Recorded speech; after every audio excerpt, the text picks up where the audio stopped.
I used to think watercolors were really boring and overly technical and quite difficult to use until I discovered some techniques that really freed me up, helped me to let go of perfection in my artwork, and just really helped me to unwind at the end of the day as well. So today I'm going to show you a bunch of different techniques that I've learnt and that I really love to use in my everyday process. I have 3 different watercolors that I'm going to be working on simultaneously, and we have some different mediums that you might not have heard of. I'm going to show you how they work, and it's quite an intuitive process. So, by the way, this is live, so it might be a little unpredictable, and that is all part of the fun. Watercolor has a mind of its own at times, and that is one of the things I really love about it. It can be really exciting. So I have some examples here that I've done just in the last couple of days. I probably work on these maybe 5 to 10 a day. It's just something that I do every day that I love. It helps me to discover new color combinations, different effects, different ideas, maybe for another collection that I might paint as part of my oil painting process. So if you have any kind of worry about watercolor, this is going to give you a lot of different ways to loosen up and really just have fun with it. It's a fantastic medium to experiment with. It's a very low risk. It's just paper and pigment, so it's something that you can really just go for and try lots of different things, as you can see. So I'm just going to get started with the first one here. And a blank piece of paper can be scary, but we're not going to be worried about that. We're just going to go straight for it. And what I like to do is think about my colors in the beginning and just see where it leads. So I'm going to start with an earth tone, which is burnt sienna. And you can go wet in wet to start, but I often like to start with a wet paint onto a wet piece of paper and pick up some texture on the paper. So really just not overthinking it, getting a little extra water and just letting that sort of move around.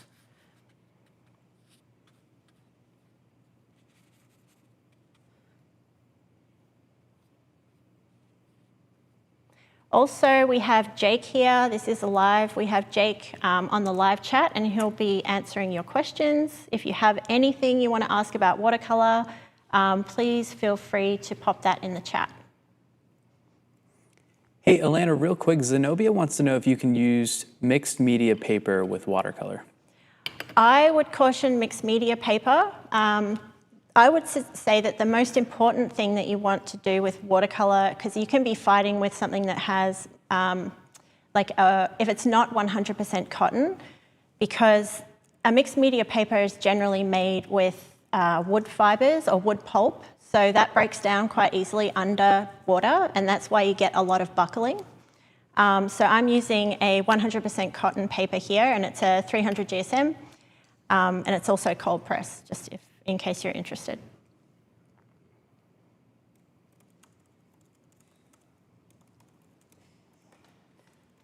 So while it's wet, you can drop in color,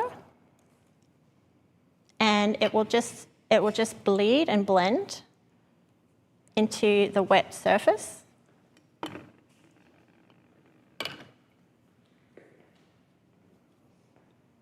You can also tilt the paper and let that just move. You kind of want to just partner with the water and not fight against it too much. The more you move it around with your brush, the more sort of difficulty it has, you have with it. So you really want to just let go of trying to control what's happening too much. And just really, it's a really meditative process if you kind of just let go of the outcome and just enjoy the process as you're painting. So I'm using a raw sienna and a burnt umber. I just find that combination like a nice earthy palette. And when they mix together, they make a nice neutral as well. A lot of the rules typically that you'll hear with watercolor is you've got to start light to dark, and that is true if you're trying to build up depth in your painting. But you can break those rules and experiment and see what happens. And I'll be showing you lots of different things today. So now while that's sort of damp, I want to show you this medium that I've discovered recently, and it's called brusho. So it's by a brand called Colorcraft, and it's basically a really intense pigment that is activated when it touches the water. So hopefully you can get a good shot of this on the camera. I like to put a hole in the lid because it is extremely potent, and if it's airborne, it will stick to you. It happened to me recently and it doesn't wash out. So just be careful if you're doing that. So if I just shake that on, you'll see you can get some really nice textures happening in the water. And the other thing I really love about some of the colours, not all of them do this, but the brown in particular has little flecks of orange, little flecks of yellow, and depending what you put that over, it shows up more intense. Hey, Alannah, real quick, a couple people are asking how much water are you using and what is the tape that you have around the paper? That is a really good question. I like to use washi tape. It's really friendly on watercolor paper. It completely seals the edge and it doesn't peel the paper up when you peel it off. It's really great. I use the washi tape. You can get that on Amazon or in a craft store or something. And in terms of how much water, it's really something that you have to feel out. I would say like the most common thing that people struggle with in the beginning is either not enough water or too much water. And it's really something that if you find you have too much water pooling in an area, you can just tilt it like this and it will pull down the end. And with a damp brush, you can collect that. So it's not pooling in one area. And then you end up with some really nice gradient effects that you may not have expected, but that's just something that you can do. If you've got too much water pooling in one area, just tilt your paper and then collect it with your brush on the side or with the paper towel as well.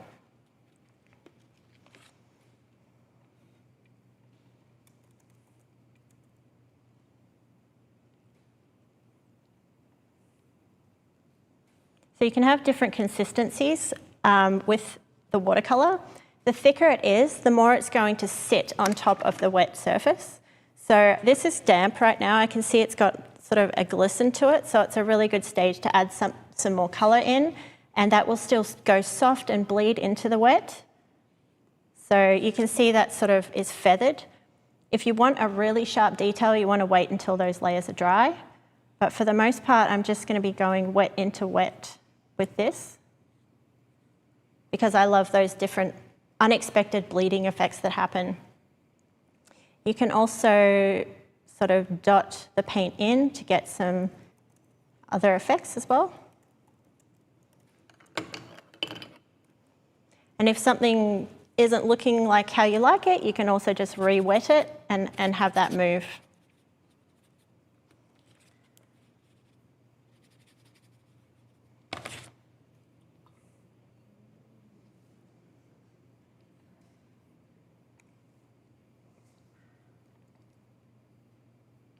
I should also mention all of the colours that I'm using in my palette are our new Milan art watercolours, and they are fantastic. I've used a lot of different brands and our colours are extremely intense and potent, so they are really fun to use. Watercolour will always dry lighter than, when it's wet, it's going to look a lot darker, but once that water evaporates, it does dry lighter. So that's just something to keep in mind. And our pigments, our watercolor it's just a really intense color. We went to Italy recently for our Milan art retreat in Italy, and we went to a watercolor workshop, and it was beautiful. It's a beautiful brand of watercolors, but we found that our colors are much more intense. So it's just a lot easier to work with a really intense pigment and then water that down. So yeah, that was just something that we discovered recently.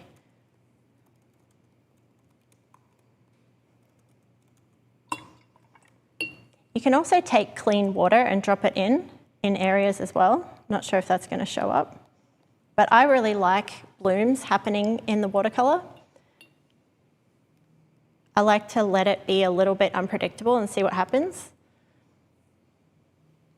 I don't have any with me today, but you can also use regular table salt and sprinkle that into a damp surface, and then that's going to repel the pigment and create some really pretty effects as well if you're looking for different abstract techniques. I'm not sure if you can see it on camera, but we've got, like, some of that pigment has bled into this grey area, and it's sort of a really subtle peachy pink kind of colours. So there's a lot of different pigments inside this brusho that can be a little unexpected and fun. Hey, Alannah, Suzanne Matthews has a few questions about the paints, so hopefully you can answer these. So she wants to know if the Milan paints are reticulated. Reticulated. I don't know what that means. I'm not sure what that means. Do you know, and are they more intense than the Gallo colors? They are more intense than the Gallo colors, yes. Yeah. And yes, Suzanne, they come in tubes. She wants to know, how do they dry in the pan? Do they still work well? Yeah, they're fantastic in the pan. They don't crack. Once they dry in the pan, I've been using this palette now for maybe 6 or 8 months, and if you can, I'm not sure if you can see that on the camera, but they don't crack in the pan. They're very, very good quality. They're artist grade, I should say that as well. They're not a student grade, they're artist grade, professional grade. Amazing, thank you.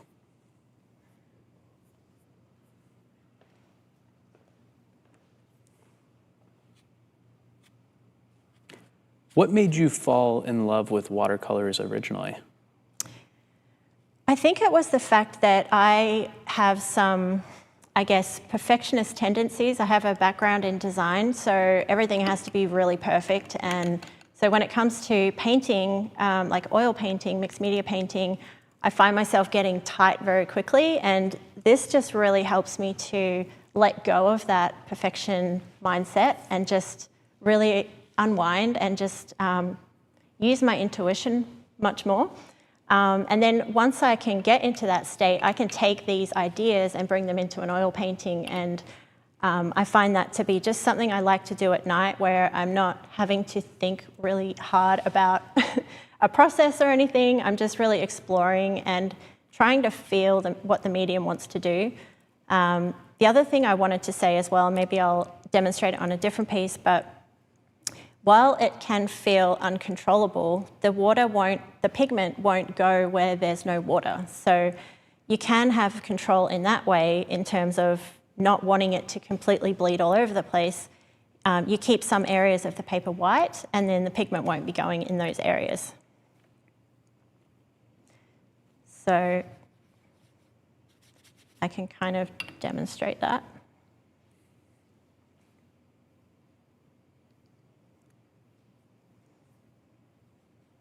Jeffrey wants to know, what are you using for a reference for this piece? I am not using a reference. I am going from just pure intuition. I'm trying not to think too much about what happens next.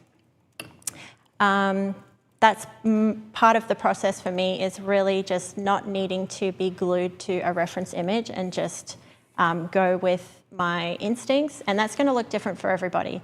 I can't paint two images the same. It's usually, I'll have some ideas, like I'll have some different paintings that I've done, and I'll try to recreate that, and it always comes out different, because the water likes to just move where it wants to move, or the color will blend differently depending on how saturated the pigment is on the brush, and those are the things that you just get to feel out as you get more familiar with the paint. And I'm kind of, when it comes to the colors, I'm trying to keep the colors in a family. So I'm using the raw sienna, and then I'm adding sort of this, this is our Grecian gold that I used, which is a really nice rich earth color. And then I'm using our rose d'or, which is sort of a warm red. So I know that that's going to blend nicely with the colors. If I was going into this red with green, it would go very muddy and just wouldn't be very pleasing overall. So I hope that kind of helps to answer the question.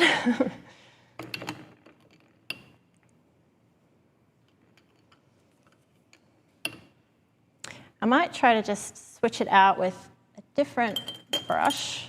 So we also have, I also really love using a fan brush with watercolor.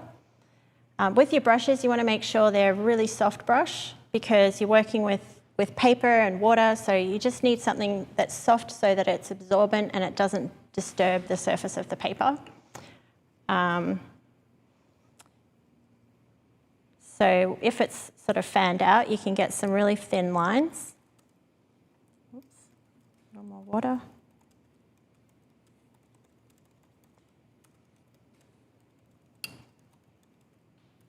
I also like using the fan brush to just do some flicks as well with the paint.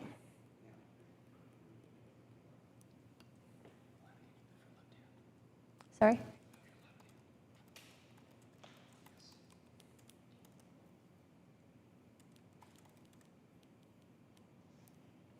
And the other thing with watercolor is it can, if it's really wet and you keep working on it, you can overwork it. So it's a good sort of practice to, if you're still wanting to keep painting, like just put it aside, get another piece of paper and just keep going. So once that dries, it's going to probably fade out a little bit and then you can add more depth with layers. And because it's a transparent medium, you're going to see what's underneath. And that's a technique that's called glazing in watercolor.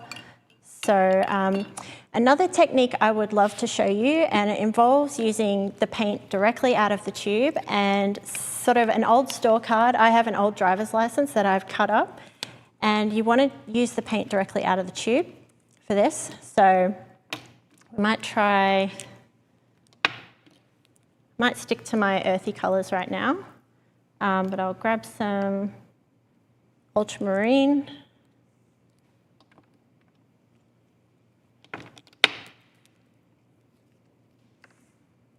I'm just putting that on my palette. This is actually one of our Milan art travel palettes, and it has a really nice big mixing area. So I love that. I like to get quite messy with my watercolors. So you just take the paint, I've got a dry surface. You can wet the surface first as well. But for right now, I'm just going to show you with it on a dry surface. So I have my blue at the top and I'm kind of have a gradient going down. And you kind of just want to sweep it across the paper.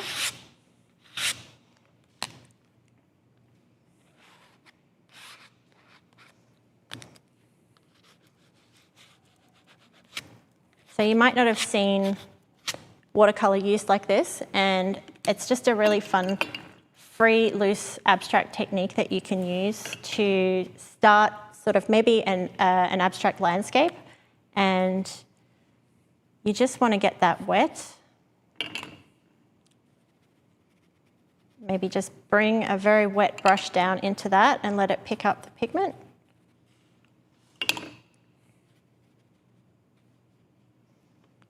I love starting an abstract landscape like this because you can have no idea really in terms of composition and just be really intuitive with it and then watch what the marks do, and then that can help inform maybe where you might put some trees or a landmark or something, leaving some of the white of the paper too.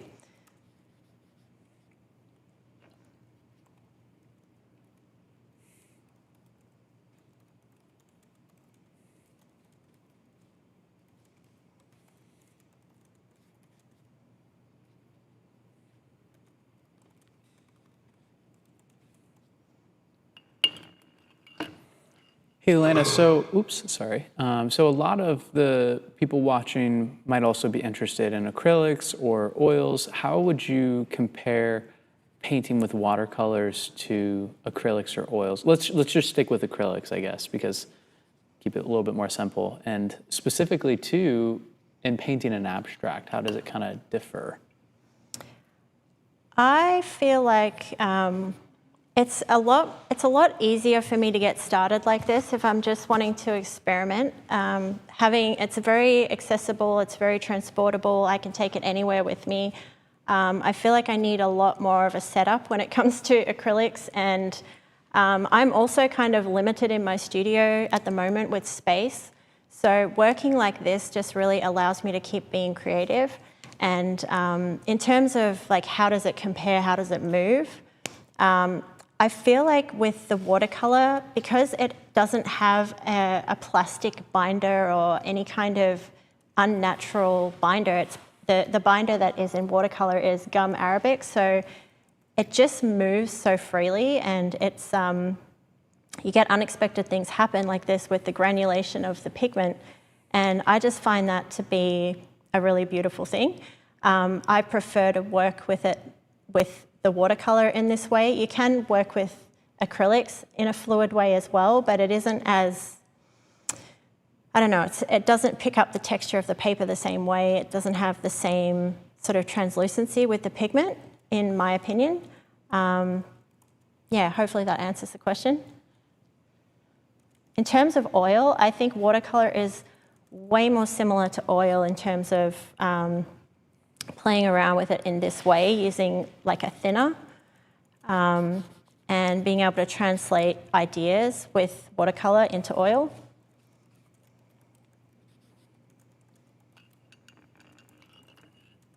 And mainly because it's just the way that it moves on the surface is similar, and you have, like, you can thin out oils and you can make it thicker. I just feel like the acrylic doesn't move as freely as it does and sort of have the same effect as it does as watercolor.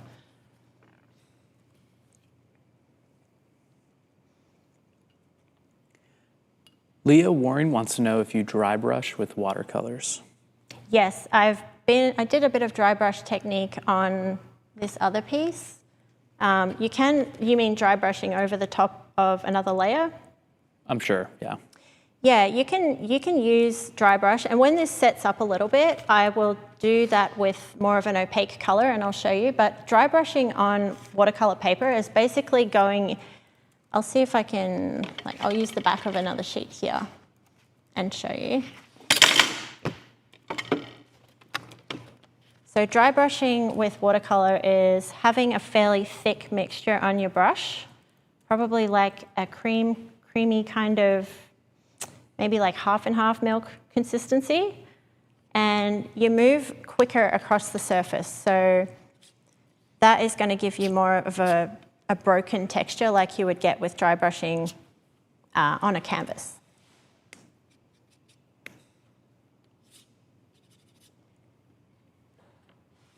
Hopefully that helps.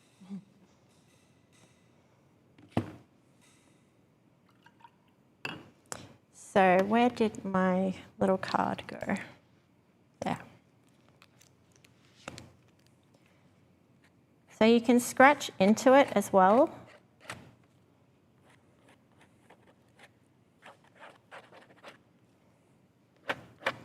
Depending on how dry it is, you can pick up pigment. Sometimes it's like there's this sweet spot where you can sort of just scratch the pigment off. And it just takes a little bit of practice. For me, I haven't quite mastered that, but it works better when you've got a darker color and you can sort of like pick it up and move it with a card like this, sort of maybe get rock textures. Hey, Alannah, what was the big square brush that you were using? A lot of people are wondering. This one? Yeah. This is just a wash brush. It's a 1.5 inch. This one is Ebony Splendor. I don't know what that is, but basically any kind of synthetic, soft wash brush is what you would look for. You can also use a hake brush, which is goat hair, and that's a very soft, very common brush for doing washes in watercolor. And you can pick those up really cheap. They don't have to be like a expensive brand or anything. I would say the same about watercolor brushes. If you're just getting started, I would be looking for a synthetic brush because, or like something that's mimicking natural hair, but they're a little more springy and it's a bit easier to get used to when you're just getting started. If you use a natural hairbrush, like a squirrel hairbrush or something like that, Kolinsky brushes, they are a little harder to get used to when you're just getting started. It's just another tool that takes a lot of practice to get used to, but I would recommend starting with a synthetic round, something like this that has a nice point at the end, because you can do a lot of different things with a round brush. Okay. So you can see how quick it is to put something down. We're about 30 minutes into the live and we've got 2 paintings happening, so we could move on to another one and just let this dry and then see where that goes. And I'll start another one for you now. Maybe try some more fun colors. Couple questions on the palette that you're using. So someone wanted to know if you need to scrape out the paint each time after you're done using it? No, you want that to stay in the palette. If you're wanting to create lots of different palettes that you would use different things, I would suggest getting a couple of different palettes. Once that's in there, you just keep refilling it with the tube. So I wouldn't suggest that you want to clean that out. It lasts a very long time, watercolor paint, so you can get many months or years even out of it, depending how much you use at the time. So I personally have probably 6 different palettes that have different combinations depending on where I'm going or what I'm using it for. This is mainly our foundations colors and a couple of our additional colors from our other sets. And I have the opaques in here as well. So we have 4 different paint color sets that we've put together. The foundation set has 14 colors, and we have an intense palette, we have an opaques palette, and we also have an earth tones palette. So all the colors you probably could need. I think it's good to start with a foundation palette because that has all of your primaries and it also has the secondaries in there, and it has the black and white as well. Or you could go straight for the ultimate set. Or you could go straight for the ultimate set. So maybe let's do a little wet in wet. So we haven't done that yet. I mean, we did. I didn't start wet in wet, so. So several people were wondering, Alannah, if you can use what you're creating now as an underpainting for oil paintings or acrylic paintings. Like, let's say you like tear it up, or maybe you don't tear it, but like you kind of decal. Is that what it's called, decaling the edge? Yeah, you can seal the watercolor. I tested this recently. It has to be totally dry, and you can seal it with gloss gel. Actually, I did test that, and it didn't move. So you can seal it with gloss gel and paint over it. You could probably paint directly over it. If with canvas though, you would want to put some sort of ground that's like a watercolor ground before paint. You can't paint directly on the canvas. It's not going to behave the same way. It doesn't sort of, the paper, the way it's made, it allows the pigment to soak in gradually. So with canvas, it kind of just repels the paint. With watercolor, so I would have some sort of ground that you put down. There are watercolor grounds that you can buy to prep a canvas if you were going to try and do watercolor first. And could you use oil pastels over watercolors after sealing it? I don't see why not. Yeah, if you can also seal, if you're doing it on watercolor paper, you can seal the paper with cold wax. So that is a good way to preserve the watercolor as well. And yeah.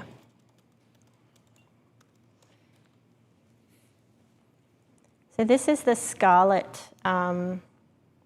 I think you can buy them in a set. I have a store that sells them individually close to where I live. So I just love how like freely it just moves into the water, and it leaves some really dark spots, some spots blend. It's just really, really fun.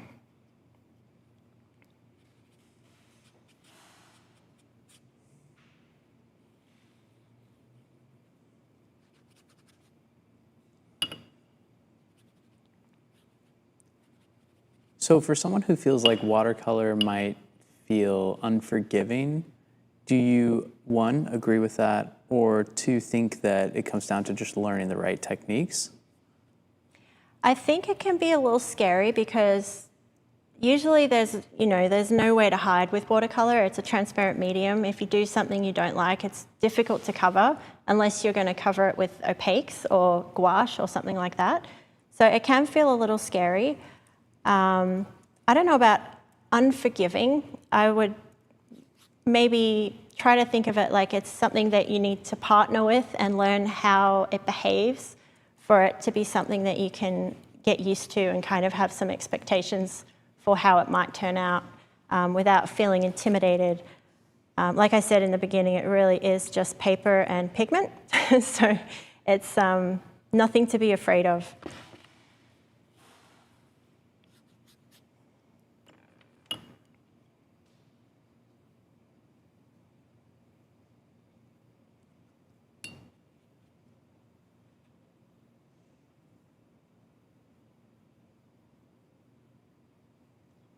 So several people were wondering about if you can put cold wax on top of a watercolor and then paint oils on top. And the suggestion would probably be to just use a gesso or like a cold wax, like a gloss gel. Gloss gel instead, yeah. I haven't tried painting oils over a watercolor, so I wouldn't want to say for definite, but you could certainly try sealing that first, and then main thing is you want to seal the paper so that the paper isn't, the oil isn't going to go directly on paper. You need to have that sealed before you paint oils on top. So I would just test it out, like get yourself, do a simple watercolor on a small sheet of paper, seal it, and then paint on top in oils and just see how it goes. I feel like there's so many questions about like combining watercolors with other mediums. I feel like we need to have like a watercolor mixed media experimentation class or something. Yeah. I mean, I will certainly experiment and report back. My favorite thing is to just keep experimenting with things because it's just part of what keeps art exciting for me. I like to try new things. I like to have like new ideas that come out. I feel like always pushing yourself with different techniques and different mediums is a really fun way to see different ideas for your art. Certainly to get ideas for a collection, it's a really low commitment to have some watercolor and some paper and just go for it and see what color combinations you can come up with that really feel unique to you. And you start to see patterns as well. So for some of these that I've been doing recently, I'm seeing a lot of this sort of circular kind of organic composition coming out. They're kind of like portals that are, this is just something that feels sort of natural that's just coming out whenever I sit down to paint. So I do like to try and push myself and try something different as well, but just like keeping note of that's something that keeps coming out when I sit and paint. And I did do a bunch of sort of atmospheric landscapes like this recently, and that it's great, but it doesn't feel as exciting to me as some of these more unusual abstracts that are coming out.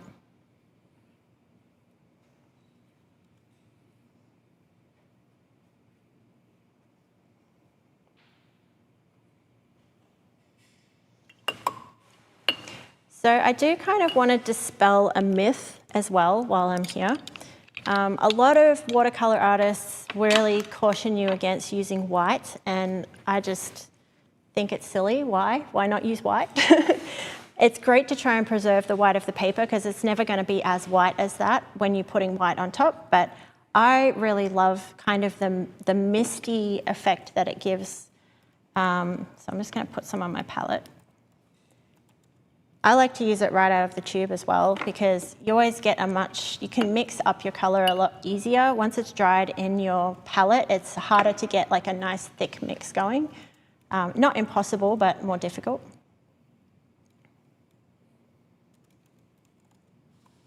And also with watercolor white, it does sort of melt into the other colors. It doesn't sit on top as a strong pigment, whereas something like gouache is a much thicker pigment, so it does sit on top a little more. But I also like to add white sometimes just to see how that changes things, how that, you know, if I feel like I didn't quite like those marks that I made, so it's okay to, you know, work on top of that and see what happens. I also have another fun medium that I wanted to talk to you about, and this is by Schminky, and it's called Aqua Bronze. And you can get this for oils as well, but the one that you want to look for is Aqua Bronze because it's water activated.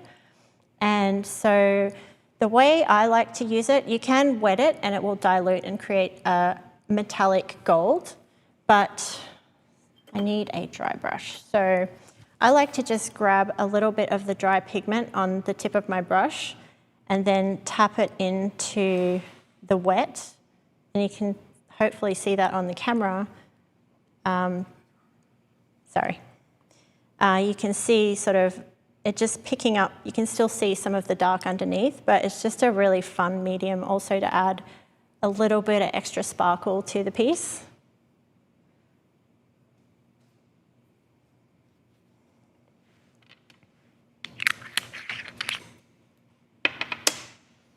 So I'm thinking because this is quite busy and a lot of color going on, I might try and balance that with some more of a lighter neutral color.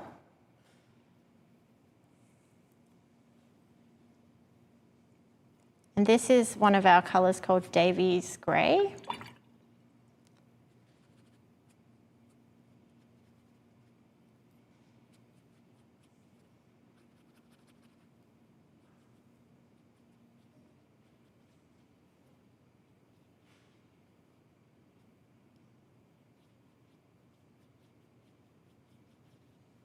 I did forget to mention that for everyone who is watching the live today, we have a surprise for you if you stick around till the end. Also for anyone watching the video, we also have, as this will be a replay, we also have a surprise for you at the end. So make sure you stick around to the end. We only have about 20 minutes left of this session. And if you want to learn more about watercolor, we have recently created a 7-lesson course that I'm part of, as well as Dimitra and Ali Milan. And it's a really, really thorough beginner course in watercolor where we talk you through all sorts of different methods, and we have different assignments. We work on a still life, we do a brushwork video, we also talk about we also do some intuitive roses. We have a bird lesson, an abstract landscape lesson, and I think I covered it. Did I miss any? The portrait?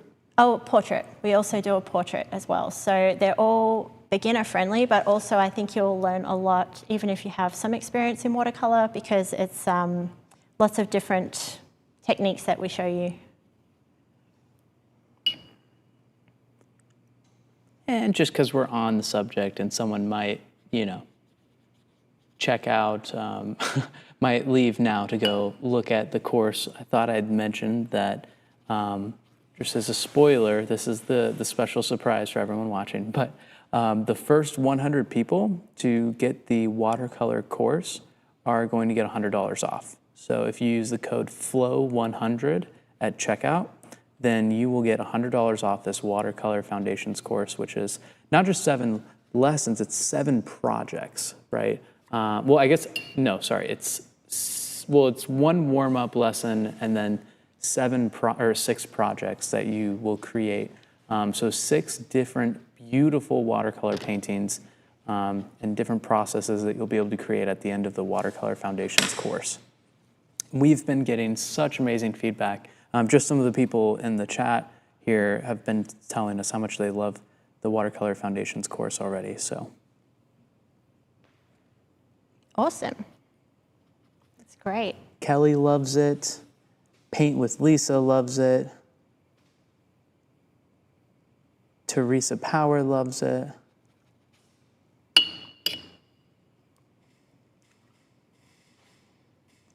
Jen said that she hated watercolor before trying the watercolor paints, and they were a complete game changer for her. Oh, awesome. That's so good. Yeah, I think it just takes you know, a little understanding of how it behaves, and then you get the freedom with experimenting when you don't understand quite how it behaves with the paper or how much to mix or anything. It can be a little scary at first, but honestly, like I said, it's just pigment and it's just paper, and once you get a feel for it, it can be a really freeing thing. I do this every night, probably do like 5 to 10 paintings a night. It's probably something I'll need an intervention about eventually. I'm quite obsessed with it just because I just get so much freedom out of it in terms of not trying to control every part of what's happening and just seeing how it evolves. So I'm coming back into this piece and I'm just seeing where I want a little bit more vibrancy. Nothing is pre-planned. Anything that I've done today is kind of just evolved for you on camera. So hopefully they're turning out. But yeah, I absolutely love it. I could sit and do this all day.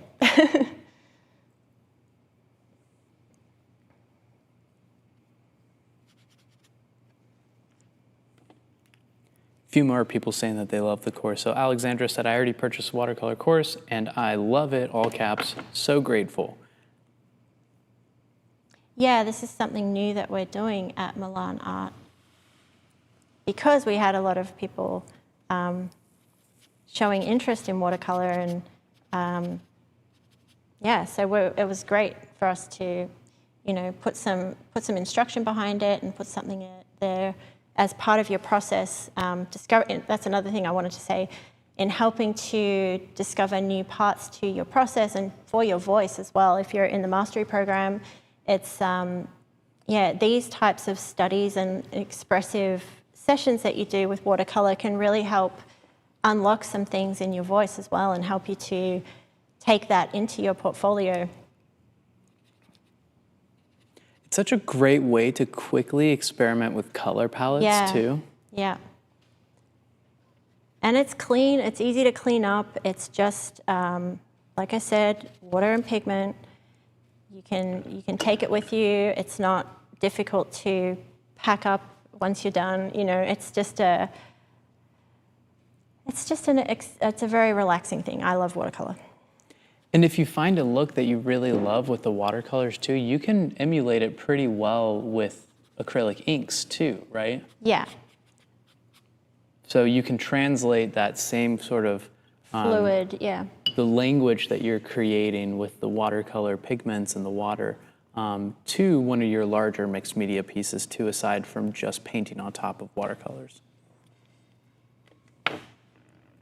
I do start to think about sort of the elements of art as well when I'm trying to resolve a painting, even in watercolor. I'm looking for contrast, I'm looking for, I'm looking for the different values, I'm looking for shape and scale and variety of line and all of those things. So that is something that you can start to do after you start seeing things happening. It's like, okay, what does it need? And I'm thinking this needs some more darker, thinner lines in places.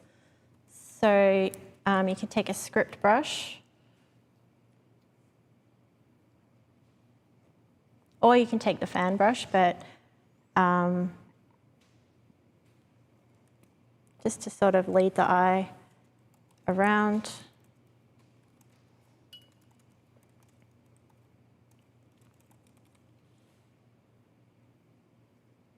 And you just play with pressure, play with how much pigment, how much water, and it really is just a matter of practice and time.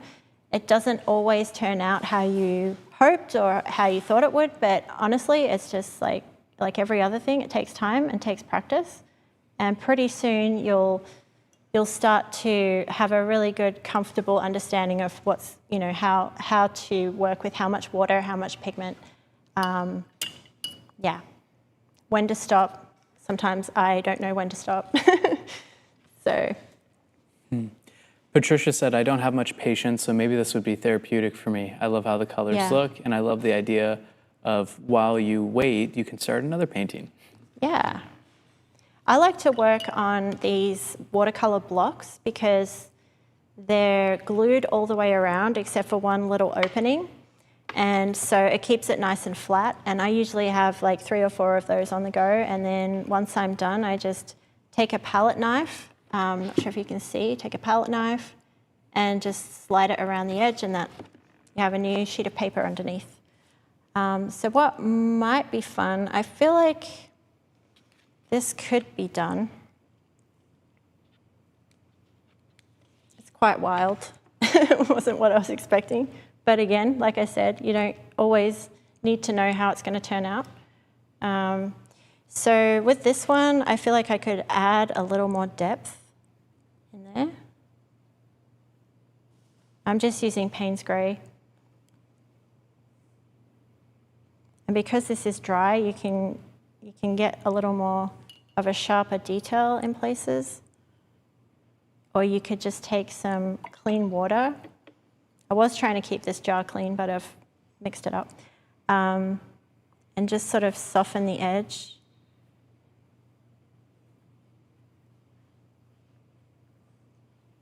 And just let the water pull the pigment down. You don't have to get in there and move it with your brush. You can just touch it with the water and it will pull the pigment down.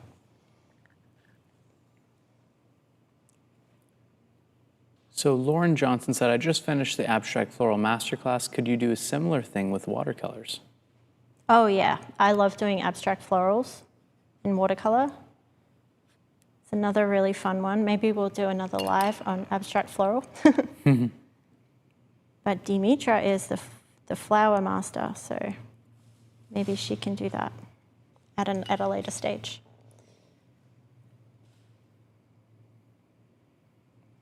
I'm going more for purely non-objective abstracts today, although this does look like a bit of a landscape. It's atmospheric, but it's turning into a landscape. Christy wants to know, what elements of art are important to incorporate for a successful watercolor painting? I think definitely you want to think about the values. You want to have a lot of values shifts in there. You want to think about the composition and help me with the elements. It's like all the same, right? It's pretty much the same for any art. You know, it's going to be pleasing to your eye if it has a lot of variety. And sometimes it's like a very subtle thing with watercolor that can just be enough, and you don't have to really labor details. You just need like a little splash of something there, or you need to soften an edge somewhere. Yeah.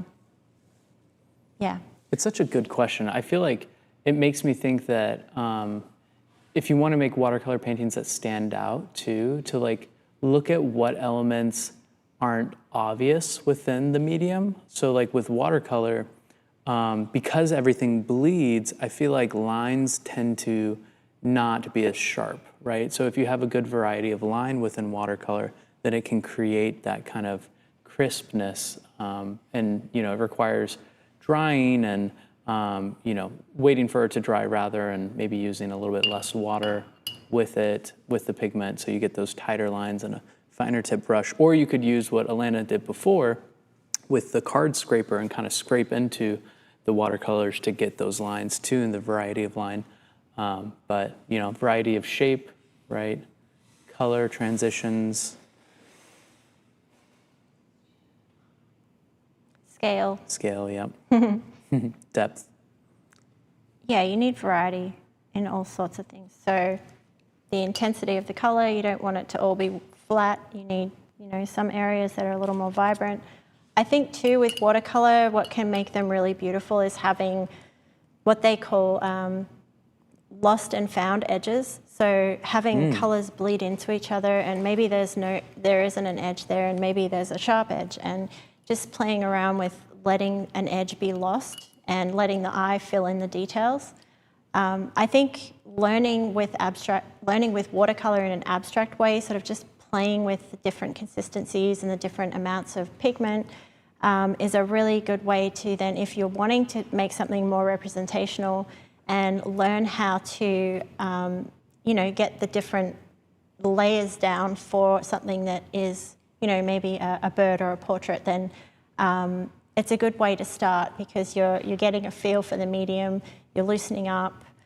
If I'm doing something more representational, I will loosen up with abstract every time. It's just something that I have to start with, just get the feel for it again before going straight into something that might be a bit tighter.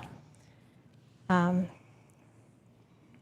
I feel like those lines, like those brush strokes that you just added to the landscape, add so much depth to it.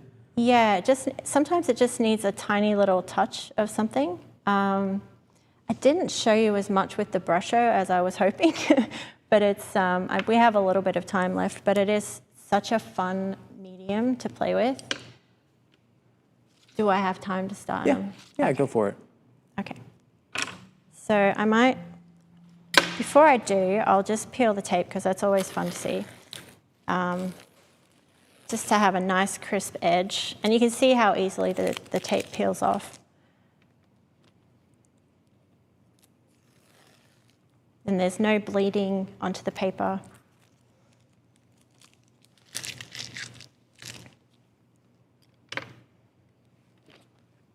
So you just slide a palette knife, if I can see.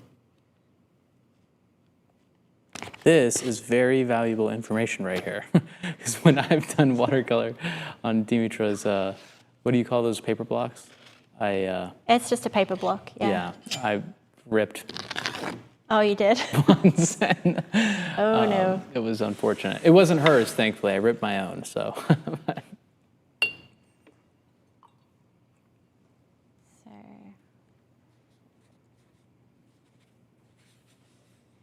Just going to try and keep it semi-contained. Yeah, wow. I feel like the tape really makes it feel sellable, Yeah. Yeah, it's ready to be framed when it's got a nice crisp edge like that. I'll take the tape off the other two before we finish as well. So this is the turquoise. Also, the more water you have, if I can hold that up a little better, the more water you have, the more it's just going to and like spread out. So a little more of a damp consistency on the paper is going to allow some of those spots to stay there. This could be really fun, and I haven't done too much experimenting, but with flower petals, adding those tiny little details that you see on some flower petals, like an orchid or something like that. So let's see.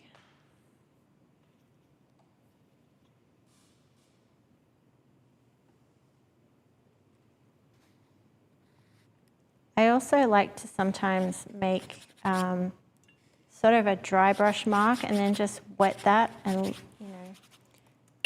let it bleed through, and then also connect two areas together while it's still wet.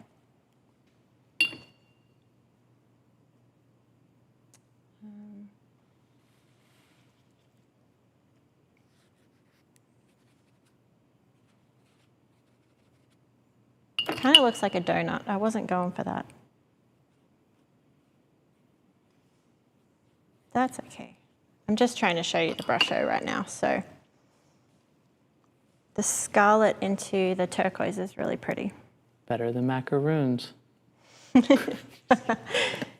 Yes. Just teasing. I don't know if you know this, but the season 2 final challenge episode has been taking off on YouTube, getting like 3,000 views a day right now. Yes, I did hear that. Pretty crazy. Alannah is in that, for those of you who don't know. She was a finalist of season 2. Spoiler. Spoiler. Well, everyone's getting geared up for season 4 now. I can't wait for that to come out. I think season 2 is now officially the most viewed season out of all 3. Wow, okay. Okay, season 3. We took over you. Healthy competition. I did not know I was that competitive until I until I was a contestant on the show. Oh, and I should also mention that Alannah is one of the judges on season 4 of The Outstanding Artist. So if you want to see how she rates and sort of critiques art, how she judges art. I have full empathy for judges of all previous seasons because that is not an easy gig. It's not an easy gig. Stephanie said best season equals season 2. Yeah. Until season 4. Sorry, Alannah. Until season 4. Season 4 And is then going we'll to be say awesome. that until season 5, you know. I have some insider knowledge, and I agree. I think it's going to be a really awesome season. Christy said binge watching The Outstanding Artist is how I learned about the Milans and became a mastery program student. Changed my life. Wow. That is so cool. I am not sure what I'm doing here. It's looking kind of patriotic, maybe. Spider-Man. Okay. It's all good. So one little last tip while we have a couple of minutes, I just want to also tell you that another thing you can do with watercolor, while it's, it can be completely dry, and while it is, some pigments are more staining than others, this is just one last little tip, you can re-wet an area, or while it's still wet, just disturb the pigment a little and just pick it up with either a clean damp brush or some paper towel. So you can add some light areas back in just by picking up with some paper towel. That's just another really helpful thing that I learnt, not to feel like it's permanent and I can't do anything. You can still re-wet that and then with, just scrub it gently and then pick it up either with a wet brush or with the paper towel. So I think we are almost at time. Mm-hmm. Well, I have had do you want to tell them about what the giveaway is? And just to let everyone who's watching live know, this is only for people who's watching live right now. Yes. Yes. And also, in order to qualify, you have to comment. So if you haven't commented yet, then make sure you go and comment. And Alannah, what are they commenting for? So when you're commenting, we are going to be giving one lucky person our complete foundational set, which is 14 colors. And with that, you can do so many things with it. I've personally created a whole color mixing chart with all the different color combinations. And it was really surprising to me mixing each color into each other, seeing just how much I can do with this palette. So I'm really excited for whoever wins this. It's a fantastic set. And yeah, so make sure you comment, and we will be choosing randomly. Jake has a special app that he'll be using to choose a random winner. So make sure you comment now in the live to be in the chance to win that.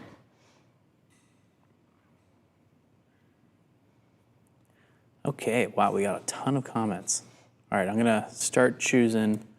I'm gonna peel the tape on these while That's a great plan. we wait.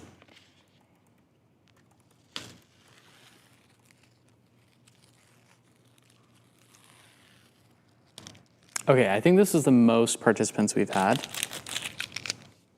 That is so cool.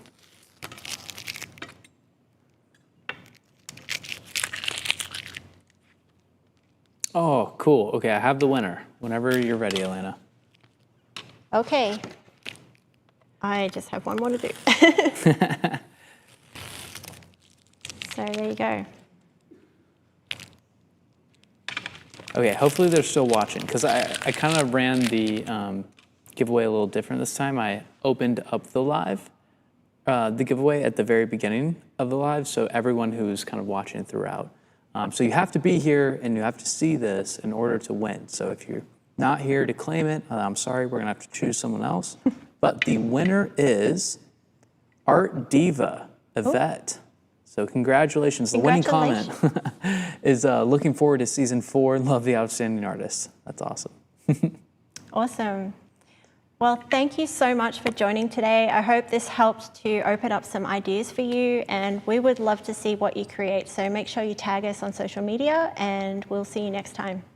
And again, if you want to learn more from Alannah, Ellie, and Dimitra, and go deeper with watercolors, learn how to create multiple amazing, beautiful watercolor paintings from start to finish, then you should check out our watercolor painting foundations course. The first 100 students who are watching this right now are going to get $100 off the watercolor foundation. So use code FLOW100 at checkout. Again, that's FLOW100 at checkout, and you'll save $100 the first 100 students. So we hope to see you in there. So many students love the watercolor painting foundations course already, and we're sure you're going to as well. Thanks for joining us.